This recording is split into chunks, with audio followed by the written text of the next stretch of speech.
The little cafe buzzed with chatter, the clinking of cutlery and the low hum of conversations weaving together like background music.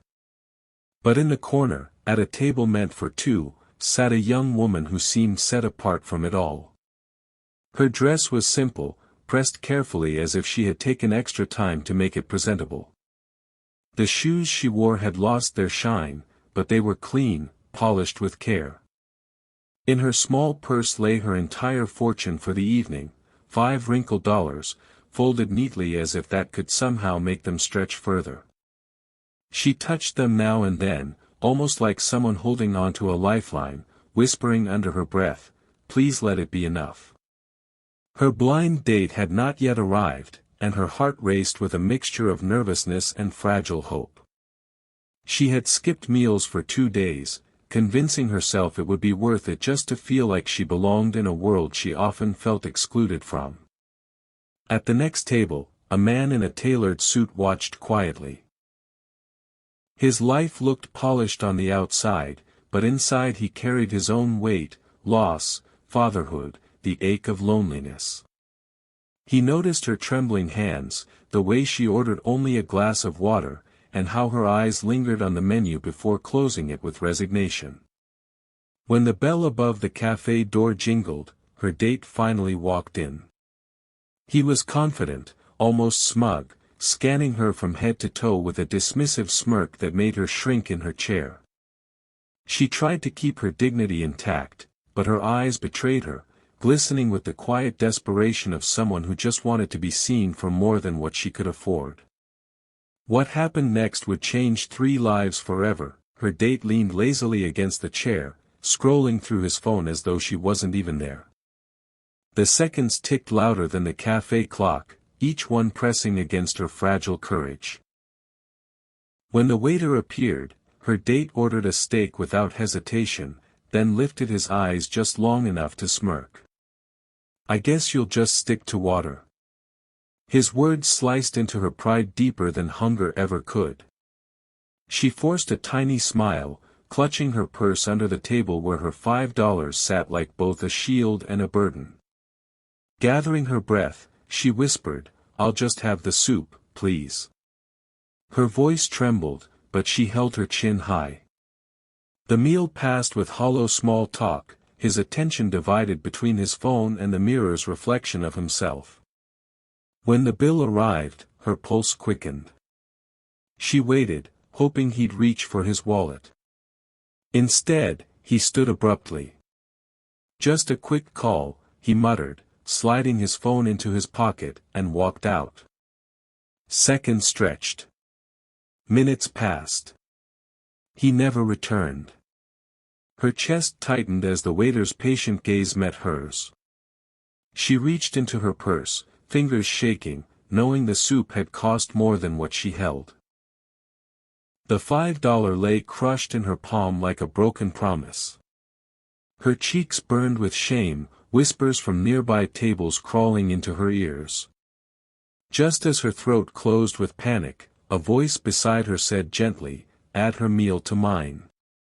The man in the suit extended his card with quiet certainty. Her eyes widened, stammering, "No, please. I'll figure it out." His steady gaze softened her trembling. Sometimes, letting someone help you is its own kind of strength. For the first time that night, she felt seen.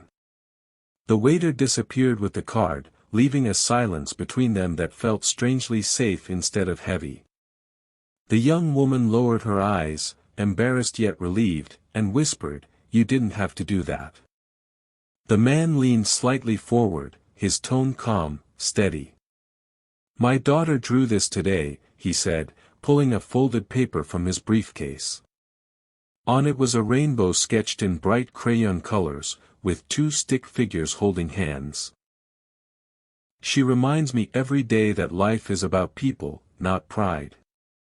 The girl blinked, taken aback that a stranger would share something so intimate. "She's lucky to have you," she said softly. He gave a faint smile, one lined with pain. "I try. Lost my wife years ago. Dinner alone feels heavier than it should. His honesty reached her in a way that no polished words ever could. Her eyes lowered to her lap. I worked 3 jobs, tonight was supposed to feel different. But I guess some people only see struggle as weakness. The man shook his head firmly. No. Struggle means you're still fighting. That's strength. Her chest tightened, but not with shame this time, with something closer to hope. Thank you, she whispered. Just then, a bright little voice interrupted, Daddy. A girl about 7 rushed in, her cheeks glowing from the evening air. She leapt into his arms, then turned to the young woman with innocent awe. You look like a princess. The poor girl covered her mouth, tears spilling before she could stop them. No one had ever called her that before.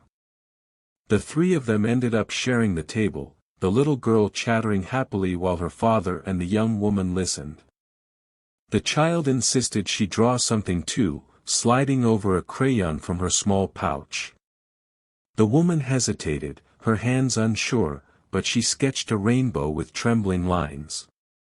To her surprise, the girl clapped and squealed as though it were a masterpiece. For that moment, the weight of poverty lifted. She wasn't the poor girl counting coins. She wasn't invisible. She was part of something, seen, valued, celebrated. When it was time to leave, the father smiled gently. If you'd ever like to share a real dinner, one where no one walks out, I'd be honored. His voice held no pity, only respect. She nodded, her throat too tight for words, clutching the child's rainbow drawing as if it were treasure. Weeks passed. She worked tirelessly, finishing her night classes, and on the day she walked the stage in a borrowed graduation gown, her eyes scanned the crowd. And there they were, father and daughter, cheering louder than anyone. Her blind date had left her humiliated. But this stranger, this single dad, had turned her dignity into something sacred. Life had shifted, quietly, like a door opening where she once believed there were only walls. Years passed, and the little cafe had changed hands, its walls repainted, its tables polished new. Yet for her, it remained the place where her story had turned. She returned one evening, no longer the girl clutching $5 in desperation, but as a woman who had risen from struggle to purpose. That night, she was the keynote speaker at a charity dinner hosted there, an event aimed at supporting young women chasing education despite financial hardship. The audience listened closely as she spoke, her voice trembling yet steady with truth. She didn't hide her past. Instead, she laid it bare, the hunger, the humiliation, the night she thought she had been abandoned. Then she held up a fragile piece of paper, edges yellowed with time. It was the crayon rainbow, drawn years ago by a little girl who saw her as more than her circumstances. This picture reminded me I was worthy of being seen, she said, her voice thick with emotion. Kindness saved me when pride and despair nearly broke me. Tonight, I want to pass that same hope forward. The audience rose to their feet in thunderous applause. At the head table, the man and his now teenage daughter watched with pride, their eyes glistening. From $5 and heartbreak to a room full of hope, her life had come full circle. Not because of luck or wealth, but because one act of kindness can rewrite an entire lifetime. And in that moment, everyone understood, the real blind date wasn't between her and a man she barely knew. It was between brokenness and compassion, between despair and dignity, between loneliness and love. The night ended not in pity, but in legacy. And her story became theirs to carry forward.